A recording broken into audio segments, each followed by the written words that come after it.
there, it's Debbie with the Pick and Coop Farmstead. I'm back at it today. I was thinking about last night that I might have enough room to plant some radishes between my little trellises here, between the beans and tomatoes, just one row on each side.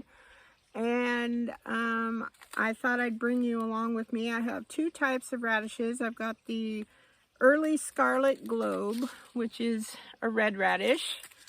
And then I have these from M.I. Gardner. They're called hailstone radishes. I grew these last year and absolutely loved them.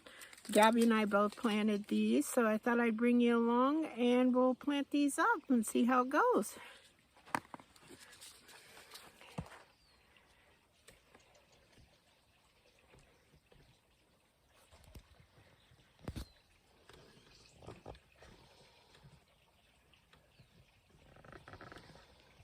So I've got my row started down here. I kind of pushed away the pine mulch. I think I'll put the hailstone radishes on this first little trench here. And I just sow these kind of liberally. On the back of your packet, it will tell you how deep to plant them, how far apart. Let's see, these guys, it says, put them 2 to 3 inches apart. I kind of do it closer than that. And then you'll want to plant them about a ½ inch deep. So my little trench is just about that. I do want to save some seeds for fall planting. So I'm just going to sprinkle them in. I don't know if you can see.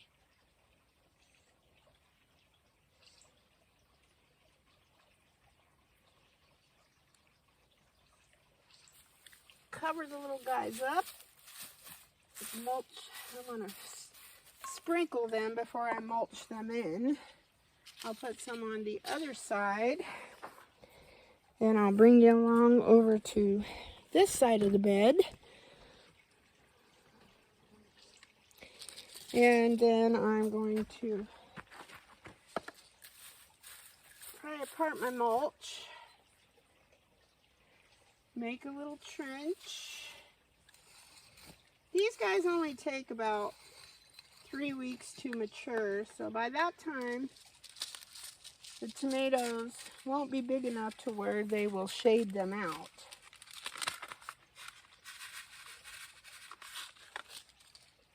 So you just sprinkle liberally in your little trench. Cover it up. I'll go on the other side, do the same thing.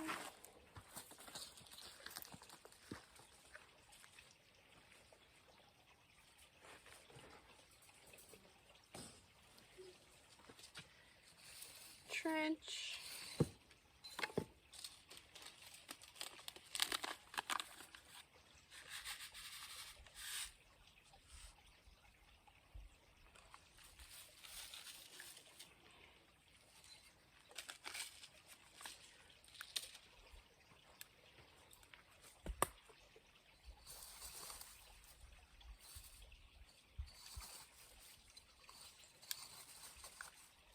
Another trench. I don't know if you can see this side from there or not. Cover them up. My tomatoes are looking pretty good that I planted yesterday. They didn't really plop down a whole lot. They look pretty good. Beans are starting to look good.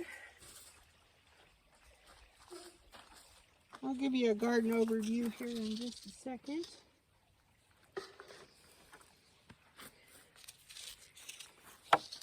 Okay, now what you want to do, excuse me, is just water these guys in really, really well.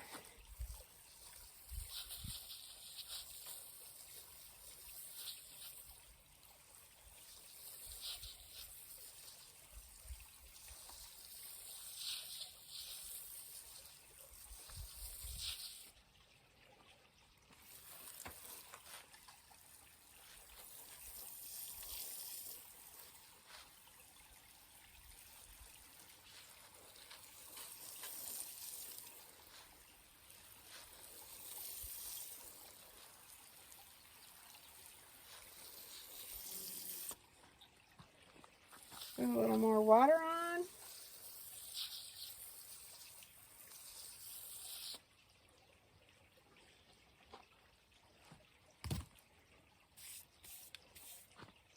Then I'm going to put a little extra mulch on top of there.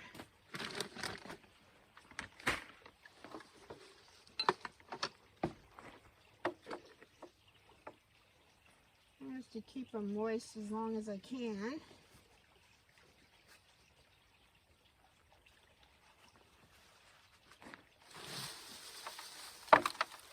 And I wear the gloves for the pine straw just because it's a little pokey.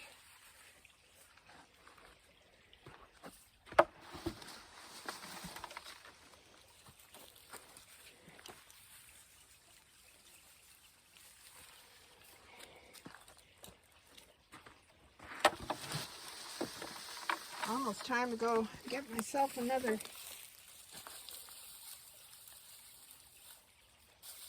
wagon load of this stuff. It's amazing how far it goes.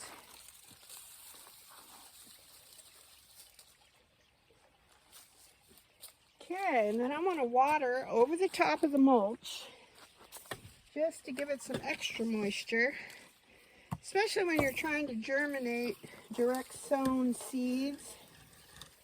It's really important to keep the soil and mulch damp. Give the tomatoes and beans a little extra water.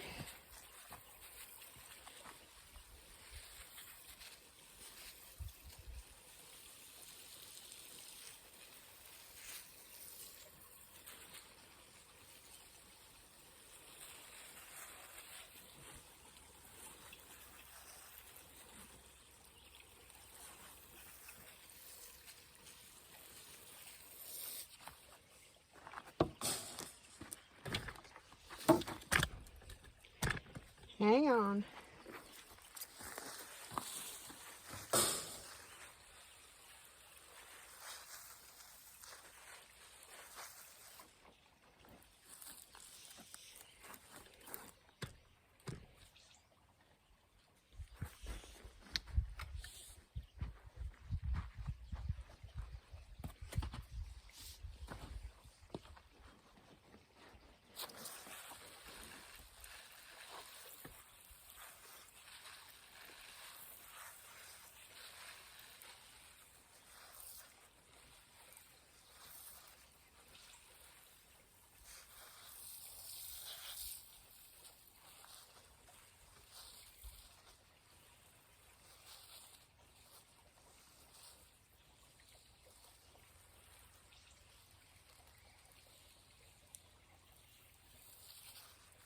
My poor little squash, they're starting to survive a little bit. Let's get you to where you can see what's going on over here.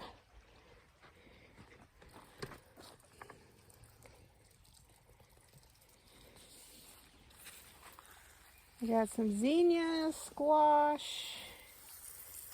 I believe I planted nasturtium seeds that I had soaked in between there. I didn't have a good time germinating those in the house. I had one, I think, that came up out of 12 seeds, which wasn't very good. And then later I was reading about it to see what I did wrong, and a lot of people soak the seeds for 24 to 48 hours and then they plant them. So that's what I did with these seeds. So hopefully I'll have some germination. I've got one in the house. It's actually ready to be planted out. Taking you on over to the other side of the squash bed, squash/cucumber bed.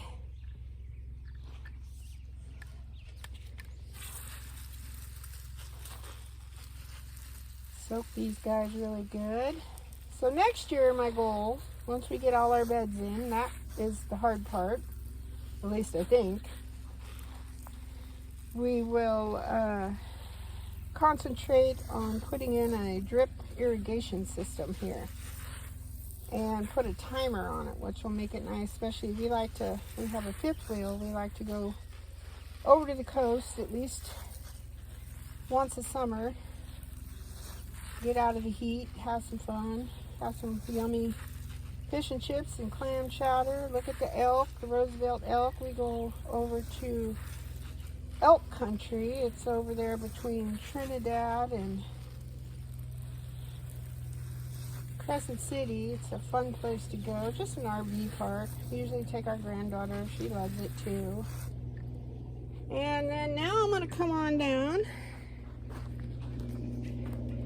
and get this bed. This bed's kind of a hodgepodge. Let's find a good spot for this.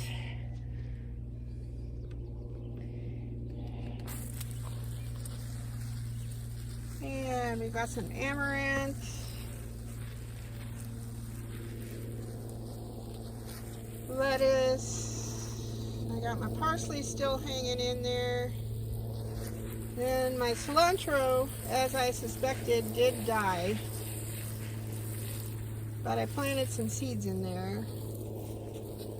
My lettuce is doing pretty darn good. It's hanging in there.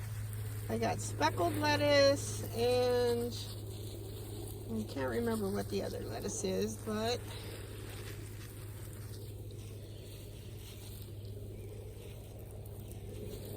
we've got our giant marigold here.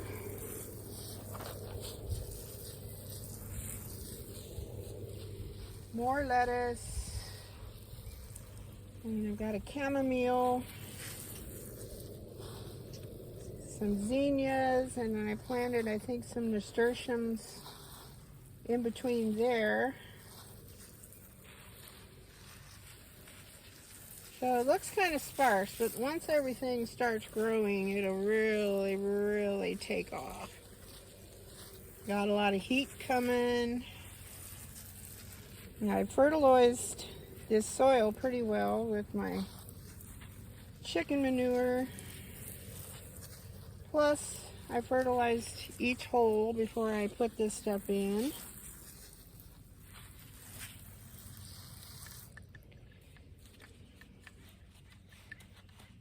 And these giant, I think I said chrysanthemums, I meant marigolds. These I got from my niece. This guy's almost ready to pinch off here. Let's see if you can, kind of doing this backwards this morning, guys, sorry. There you go, you can see it right here.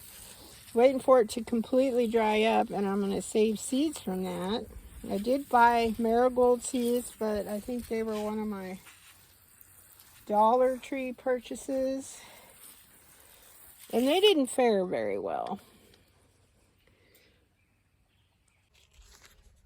So this is the corn that I have. It's a sweet early golden corn, and I saw on a video where you could actually plant corn in a grow bag, and I thought, you know, I think I can try to do that in my mineral buckets. I thought, why not?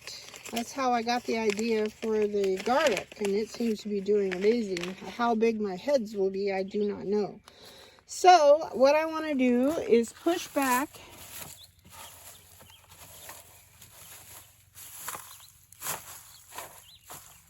all this. Actually, I might just take this out. The straw that I had, pine straw that is. And then, oh, look at this.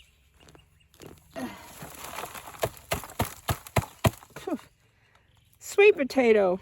That's interesting. Oh, there's lots of worms in here. That's a good sign. Kind of turn this up a little. Okay, so on here, it says, it doesn't really tell you how deep to plant this. So we're just going to plant them all. See what happens. I know you need a lot of corn so they can pollinate each other. Hi there. I had to finish shooting in the house because my storage was full, so I had to take care of that.